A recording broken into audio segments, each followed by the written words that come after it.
Welcome to the Awaken Heart podcast. I'm your host, Nancy Walters. Get ready to create magic and miracles as you lean into your heart's desires. I believe not only does the heart want what it wants, but it knows. This show is a weekly deep dive into what it means to live from an awakened heart.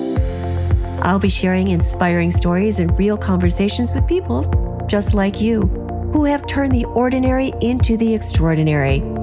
My mission is to show you how you too can be connected and heart-centered in every area of your life.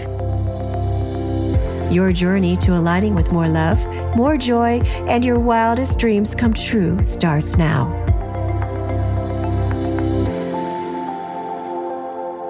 Hello, everybody, and welcome back to the Awaken Heart podcast. Today, I'm honored to welcome Thomas Kirst to the podcast. Thomas was given up for adoption at birth, with his biological family believing he had been stillborn. At just 13 months old, he was adopted into a remarkable family, a couple who, after surviving the hardships of World War II, dedicated their lives to helping others. They had 3 biological children and went on to adopt 21 more from Korea and Black children, raising them all together under one roof. His journey, as detailed in his book, I Didn't Know I Was Black Until You Told Me, is a powerful reflection on identity, belonging, and the labels society places on us. With a viral YouTube video garnering over 2.1 million views, Thomas challenges the idea that people need to fit neatly into predefined boxes.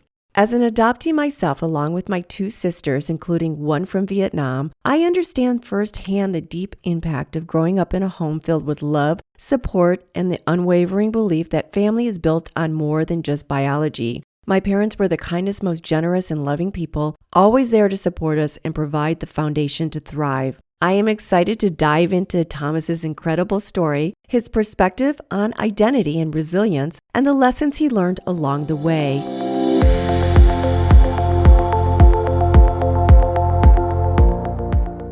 Hey, Thomas, welcome to the Awaken Heart podcast. Thanks for having me. I'm so glad you're here. We had a little bit of miscommunication as far as logging into the studio, but I'm so glad we got to connect, and here we are. And to save time, we're just going to dive right into your story. I really, this is a really cool conversation to have because I've been adopted myself in a family that were most loving, amazing parents ever. My parents are a little older when we came along, and we were always told how we were chosen, how special we were, and we were adopted like we were like the melting pot family. I have 2 sisters. I am the mixed race, all like different nationalities, everything. We have one that's like a blonde hair, green eyed, and the other one we adopted from Vietnam, Cambodia, just after the fall of Saigon. We're always told how special we were, and we all feel like we won the lottery by being adopted by our parents, and they're pretty amazing. So I would love to hear your story. Your story is incredibly unique, Thomas. Can you walk us through your journey from being given up for adoption to growing up in a household with 24 siblings from different cultural backgrounds? Absolutely. For starters, yes, my mom left me in a hospital and she wanted me to be safe. Apparently, I think that my father was abusive. Mm. And I was actually a middle child, believe it or not. I always thought that I was, just their first child and they were just young. But anyhow, my parents that adopted me, which were really amazing, I was their first Black child. Prior, they had just gotten 11 Koreans from Korea, Mm. which is pretty amazing. So there's like a picture right in my cover where you got me as a baby with 3 Koreans that are holding me. Um, and it was very loving. I felt special, and I was a baby when they got me. So I was a little bit different than a lot of my other brothers and sisters that came from already broken homes. And just growing up with so many kids, I mean, there you have your good and your bad because having so many hard to place children in one house, and then you just like, hey, this is your brother, and there's 8, 9, 10 people in one room. It gets a little bad, but what really melded us, I think, together was having to go to an all-white school. So a lot of us Black kids kind of bonded through that, because in the '80s it was a little bit different, but Mhm. we made it through. You were raised in the '80s, so you're an '80s baby. So it's not like I was a 1970 baby and, you had mentioned closed adoptions back then, Mhm. and you have to really search for your family, and I did see a little bit about how you finally did find her, but we'll go get into that a little later on because that was a recent development, how you tracked down and finally found your Yes. mother. Yes. So you're an '80s baby. You grew up in this very diverse family. So you guys probably didn't see color within your family. You were just like siblings. That's wonderful. That's it's one of those things, and I think that I wonder what you would say. Like, I'll just use like racism for an example. Like, say someone does say racial slurs to you, right? And then you have a white person comforting you. It's not so much about race. That it wasn't Mm-mm, to me. It was just about that person, and it not at all. it honestly it individualized. This person's bad. There wasn't no like face to it. In my opinion, it's just either that person's hateful or they're not. And I always found that to be a very interesting dynamic, when people just group everyone up into one. And it's just like, no, I don't think so. No, it's just the grouping is a way to keep people small, I believe. And my parents were always told us it doesn't matter the color of your skin. When you meet somebody that you're going to be with, it doesn't matter the color of the skin as long as they love you. Or, if you're going to Yeah. have people and anyone else surrounded in your home. And my parents got us, well, me especially, because I'm a mixed baby, and this was like 1970 in Detroit area. I mean, we lived in a suburb, but there was the race riots going on around that time. I think they had just happened maybe in the 60s or so. There was a lot of racial tensions, and they had that hope sign on their door where it was a black hand and a white hand, and they were coming together, and it was hopes. W Very, very special to have that. So, your experience, what was it like growing up in a home with such diverse backgrounds, especially considering your own identity was not defined the way others might have expected? Well, inside the home, I loved it. Mhm. A lot of the issues came outside of the home when people ask questions Mhm. or you're made to feel like you're supposed to be something you're not, or someone says you're acting like something, you're trying to be like a white person or be like this. And it's just like, Dumbest thing. I Yeah. never understood how. I just think that those are people. I don't want to say closed mind, but if you don't know, if all your love, like if I was just around black people, I can see how they would talk. But if you get love from a white person, and you have Korean brothers that you just, and they're all the Koreans were older than us. Mhm. Like, I looked up to him. So, and you don't look at it as color. I always like to use an example. There's this policeman where I live now that would drive by, right? And the first time I saw, I was like, "Ah, is he looking at me? Like, what? We just moved into this area." And he kept driving by. And then one day he stopped and he talked to my child. And I'm like, "Ah, that's weird." And then every Sunday he would stop. And before you know it, you don't see the cop car, it's just the person. And that's kind of how I look at it. Like, you can there's just more to us than even just that uniform or just my skin color or anything else like. Absolutely. So, you were probably raised that you could be and do anything that you wanted to, and Yes. it just is all about your merit, your self-worth, and your effort. Everybody's like, there's no difference between the skin and the melanin in your skin. So you wrote your book, I Didn't Know I Was Black Until You Told Me, where you share powerful insights about race and identity. What inspired you to write the book, and what messages do you hope readers take away with it? Well, number one, I had started writing when I was 12. I kind of ran into a place of like really wanting to know, like, what, where am I from? Like, who made me? Why am I here? And I asked my mom, I'm like, hey, can you tell me some stuff about, my birth parents? And she just basically said, no, that she was young, she was in college, and she couldn't afford you. And after I wrote the book, I didn't find this out after I wrote the book, that I think that set something in me where I yearned then for them, because it was like it wasn't nothing bad. It wasn't like, I would talk to my other brothers, and they came from abuse, neglect, all kinds of stuff. But that wasn't my story, so I didn't have the same rage and anger at them. So I was like, well, maybe one day they'll come get me. So you have to think, you are in a home full of 24 people, and although that they were amazing people, I think that unintended consequences come with having that many kids inside. So then I always felt like, I don't belong here, because I don't think that you can nurture 24 kids, troubled kids, at the same time.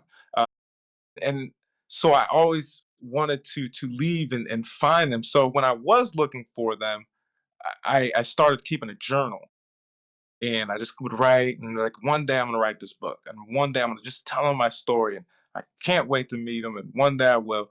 And even in like some depressing times, that's what like really kept me motivated to just keep living and just try to be the best person. Like, I never got in trouble, like major trouble or Mhm. anything, and that's what really kept me on a straight and narrow to one day finally meet them.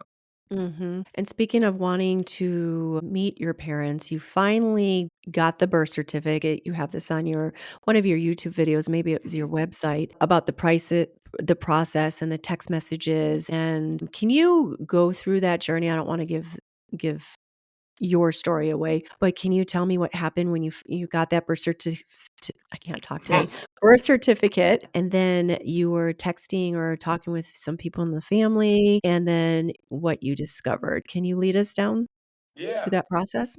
So when they did open up the adoption, and you could, find, out who you are, I was I was kind of set back. So I had a friend that actually did it, and they let him know, like, hey, we gave you up for a reason. We don't want to talk to you. So I was kind of prepared for that. And then I kind of kept pushing it back. And then one day, my now wife, she sent it in. And then I got it back, and we immediately started Googling, and I started messaging people. And I was like, hey, I'm such and such. Do you know? I was given up for adoption. And guys like, who is this? And I'm like, my name's Thomas Kirst. I was given up for adoption. Such and such is my mom. Do you, where's she at? Where can I find her? And he was like, hold up. I'm talking to your sister right now. I was like, I got a sister? So I'm Uh, like, what? I have a sister? Who? Tell her to call me. And then he's like, oh, I'm texting your brother now. I says, yeah, I got a brother. I'm like, what? And so I didn't realize that there's three of us. So we finally got on the phone, but in between that time, there was something that they said. She's like, yes, that was my aunt. Because I was talking to one of my cousins, yeah. and that stuck with me. I literally, I was like, what do you mean by was? So come to find out, she died already. I mean, big family. Everyone else is still alive except for then my mom on that side. I'm like, what? Mhm. All her sisters are alive. So then what about my dad? He just died from a heart attack. All See. his brothers are still alive, and he's dead. It's one of those things where if someone was to say something wasn't meant to be, but that's what kept me living. It still blows my mind to think about that. Yeah, I can go see everyone out of the family except for just those two people, the ones that I yearned for. And I still, to this day, it's like, and something really funny.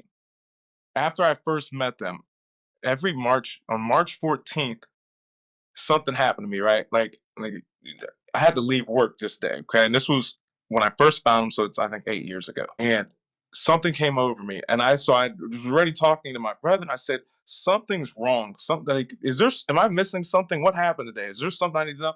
He's like, that's the death. That's the day our mom died. Wow. And then he goes, when she was dying, you could barely understand what she was saying, but she was basically saying, I'm sorry, just please find them. But he Mm. was like, what are you talking about? He said, that made sense because she kept it a secret from everyone. And he was like, she must have been talking about you. And yeah, You were never forgotten. yeah, yeah. So I kind of feel like I'm big into energy. I believe in energy. And I just Mhm. feel like she left something in me when she left me, and it just kept me going. And Mhm.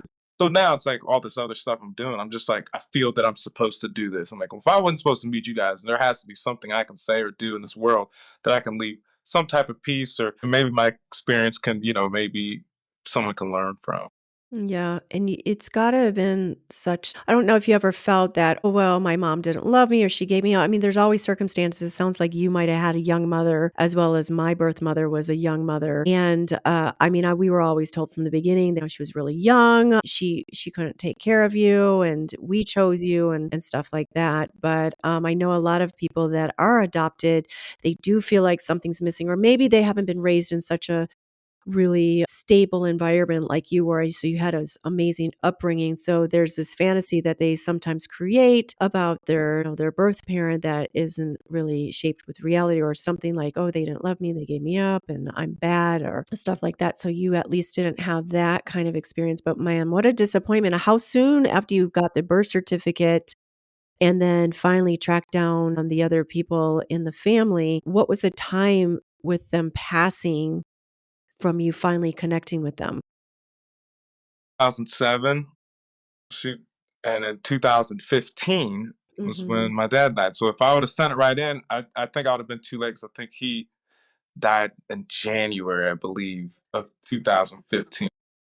So yeah, I wouldn't even, it would never have been meant to be. Yeah. Yeah. Well, do you have a relationship with the other family members? You guys get together, right? Or you So talk, communicate? we were so that's funny you say that. And this is another reason. It's really weird. So I'm me, and I don't believe, I think I know for a fact that you're a product of your environment, Mhm. and the way they was brought up and the way that I was brought up, we clash. I talk to my brother now, but I want to be as polite as I can, but we're just complete different people. My sisters, they're, yeah, a handful, and that kind of broke up because she basically lied to my wife and like tried to break up my family. Mhm. And I'm like, Mm, why boy. would you even do that? And so I was like, I think that I'm just gonna kind of stay away. Let him And go she with the kept love. lying about it, and it just got Yeah. weird. And I'm like, I'm like 44. I don't have time for this. No. No, yeah. You don't need that energy around you. Let it go No. with love and Yeah. move on. So, your YouTube video intro has gained massive attention with over 2 million views. What do you think resonates so deeply with people about your message? I think coming together. I think that even if you just like look at the picture in the front, and you can tell the connection I have with my mom in that video, I think it automatically pulls you in. I think that you can hear her German accent, and it's almost like it's, why would these two people be close? Then you get to see that, and then see the amazing things that she did, and I really want to do my best in honoring them, because from what they came Mhm. from they're born in 1935 in Yugoslavia, and Mhm. their stories even more crazy, to then come over to America and do what they did and just wanted to help, from seeing so much hate in their life to wanting Yes. to help so much, I think is very amazing. Yes. Yes, because it was like World War II over there Yeah. and Nazi Germany, and people, like, profiled and, I mean, it got to the nth degree over there, and, to come here and to espouse those lessons and values. Did they talk about their experience over there and just they came here and having more compassion? I mean, gosh, adopting 24 at one time, or was it 21? 21. Yeah, they had three of 21. their own. Yeah, 3 of their own. If you see their picture, like prior to them having kids, it just looks like just a nice little family. And Mhm, then it just ballooned from there. What I here's one thing I want to say about them that I have a lot of respect for them. So they came with a lot of Germans. So in where I live, like there's a lot of Germans here. So mhm, they pretty much shun them, because they're just like, listen, don't be bringing all those kids around us, right? And they stayed with us. They were just like, my dad would hold my hand. I'm proud of my kids. Like, you guys can just, I don't care about you guys because this Yep. ain't right. They didn't go see their own family members for many of years because, they had got us and they made us number one in their lives. And I That's think so it's beautiful. absolutely amazing. That And is one thing amazing. I wanted to add to that, my dad had a brother too. They were close and he would come visit. His name was Uncle Carl. But like I said, the rest of their families, they just stopped intermingling. So I played in a soccer, my kids play soccer. I played in a soccer tournament and went down to this place called the Liederkranz. It's German, ran place. And my Uncle Carl died a few years ago. Like, this is how non-close we were. They were like, you guys aren't invited to the funeral. We all had the same last name. They're like, we do not want none of them coming to the funeral. So, like, whatever, we're not going. But now the same place that he was one of the board members for this soccer club, I went, I got pictures of it, it's amazing. They're asking me in this German place to, hey, can you be our head soccer coach? And I'm looking and they're just telling me their history. I'm like, that's my Uncle Carl. And then Oh. they finally put two and two together, and they're just like blown away. One of the most blown away. So it's almost like a big circle of like, hey, we Mhm. can all change, and it all ends up like now you guys are wanting me to be there, and I'm actually a part of this place in a way. And I Mhm. just still think that's just amazing. That is amazing. It is amazing, and I've watched some of your videos, and I've seen pictures of your mom and your dad, and they just look like I can feel their energy, just amazingly loving people, and, yeah, so you've grown up in a multicultural family, and it must have shaped your worldview. I am stumbling today. Growing up in a multicultural family must have shaped your worldview, obviously. I mean, I don't know many families that have grown up with that many siblings and to be in a stable environment. A lot of people that adopt them, they want a paycheck or they're just not, embracing and loving their children and giving them a supportive environment. How did your upbringing influence your understanding of race identity and belonging? In the younger years, when I was like 12, I was very confused because they were like, "Well, we need to get you guys around more black people, right?" So they took us to inner city. They're like, "All right, you guys go here." But what I learned was we talk different. So we got because I just talk like how I talk. I'm not gonna, yo, what's up? I'm not doing that, because that's just not how we were talking. So we got made fun of that, and we're just different the way we carried ourselves, what we like to talk about, what made us happy. So a few of my brothers, they were just like, "Girl, I gotta find my quote unquote blackness." Next thing you know is I got a brother attempted murder, tried to murder someone. All the way to that, a few of them just felonies, and then a few of us, and we just went the opposite way. I just looked at that like I don't want to be like that. But for me, my dad, he built always would build me up, right? Black is beautiful. I Mhm. love you, son. Like I had the most loving dad, and they weren't like that. Germans are not like that. My dad was German. He's 1927 baby. Really? He was so loving, I wanted to marry my dad. He was so generous, we called him the walking wallet, like, he would do anything for his family, that's Yeah. what he wanted was his family, like, he was so proud of his family. Yeah, he was So, a can I teacher. ask you a question since he was German? Did he I would assume that because my dad's dad, he said he never hugged. Did he come from that? And then when he's here, he's like, I'm gonna show my kids exuberant amount of love. It's Well, because my grandfather, he's the one that came over from Germany, and my dad was raised here. So my grandfather spoiled us. He was very, very affectionate and everything. My dad, when we were kids, he was very affectionate with us. As we got older, he just showed it in different ways because I think it's just because we were maturing and becoming more women. So it's like he wasn't holding my hand in public anymore. I remember once he dropped my hand. I was like, "Whoop, why did he drop my hand?" I'd still get tucked into bed till I was 14. But yeah, we both it's so funny how parallel we are. No, he was very loving. Maybe towards my mom, who was his soulmate. I don't think he was, outwardly as physically affectionate with her as he was with us, but it is juicy. He's not no longer with us. But yeah, you go on about your German dad, about how a lot of times. but he was just there. Yeah. Just the work ethic. I see him Mhm. because when I was younger, I even remember when I was a baby. For some reason, my mom would let me stay up. They would like make a lot of the kids go to sleep. And he would get home at 10. So it'd be like 10 or get off at 10. He'd be home at 10:30. I'd still be up My mom would always wait for him. I remember running back and forth on the couch when he'd pull in, your dad's up. And it was Mhm. like our little family and those like late night moments. And they would have milk and I would watch how he would So like cut fun. his sandwich when he would get home and he would give me a piece. And I just thought I was the most special. I slept in their bedroom like until I was like Mm. 11. But I was so extremely close because that was my safety net. Mhm. Those are the people that made me feel loved. And I think if it wasn't for that, I think I'd be a different person for sure. Mhm. Mhm. Yeah, because you're the sum of your parents. Like a lot of people's trauma, you go back to your childhood and what happened in your childhood is usually a lot of times it stems from the parents. And so you didn't have that. You had that safety net, which is such a beautiful thing to hear that. Absolutely.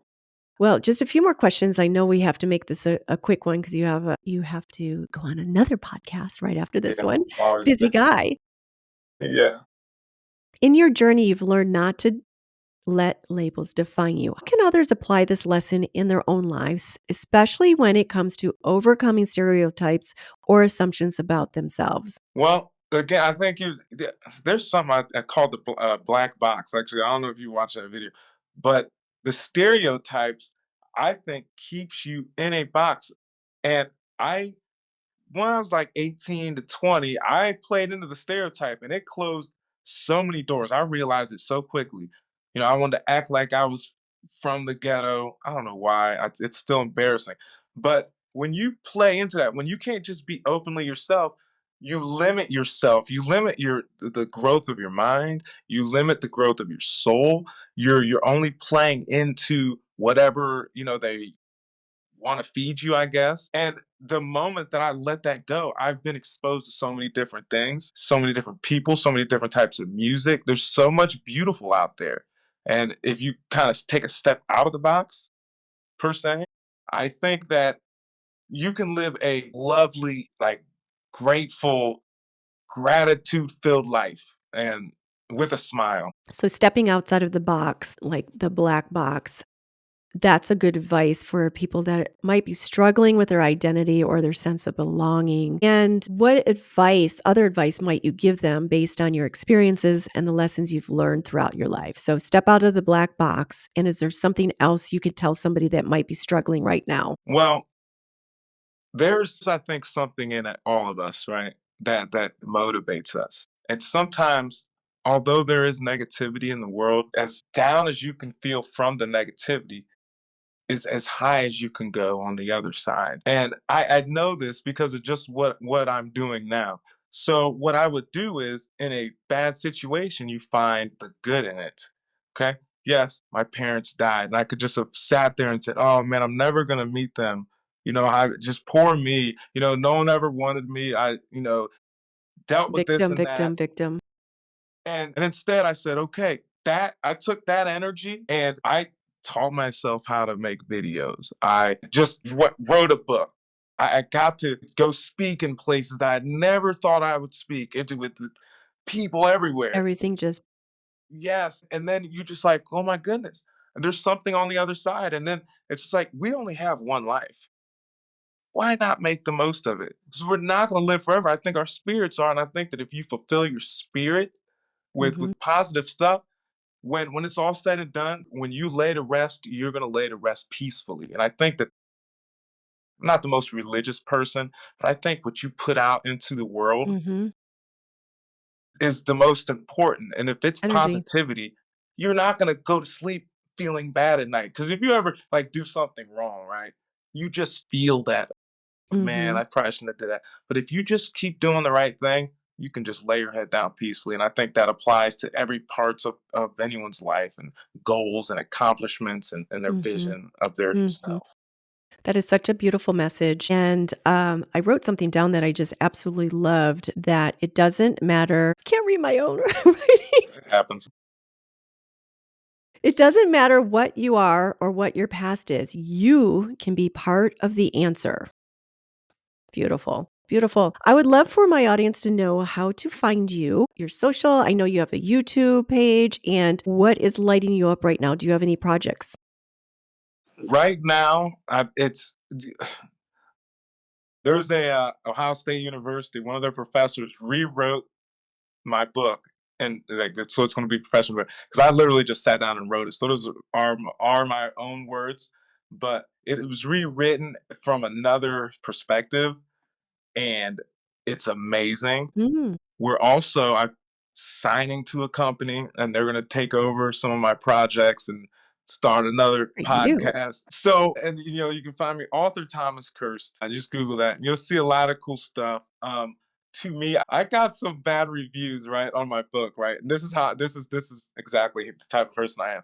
And I look at that, and I'm like, how can you like review my life and then tell me that it was bad?